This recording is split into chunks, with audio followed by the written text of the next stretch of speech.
নমস্কার, আমি কাজী নজরুল ইসলামের লিচু চোর কবিতাটি পরিবেশন করব। বাবুদের তাল পুকুরে, হাবুদের ডাল কুকুরে, সে কি বাস করলে তারা, বলি তা আমি একটু দাঁড়া। পুকুরের ওই কাছে না লিচুরের গাছ আছে না, হতা না আসতে গিয়ে ইয়াব্বর কাস্তে নিয়ে।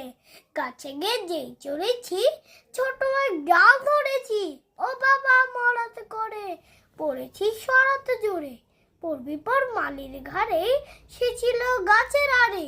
বেটা ভাই বড় নচ্ছার, ধুমাধুম গোটা দুচ্ছার, দিল খুব কিলো খুশি, একদম জোরসে ঠুসি। আমিও বাগিয়ে থাপড়, দেখাওয়া চাগিয়ে কাপড়, লাফিয়ে ডিঙ্গু দেওয়াল, দেখি ভিতরে শিয়াল। আরে ধ্যাত, শিয়াল কোথায়? ভোলাটা দাঁড়িয়ে হতা, দেখে যে আটকে ওঠা, কুকুরও জুললো ছোটা। আমি কই কম্ম কাবার, কুকুরে করবে সাবার। বাবা গো মা গো বলে পাঁচিলের ফকল গলে ঢুকে গেল বসদের ঘরে, যেন প্রাণ আসলো ধরে। যাবো ফের কানমলি ভাই, চুরিতে আর যদি যাই, তবে মোর নামি মিছা, কুকুরের চামড়া খিচা।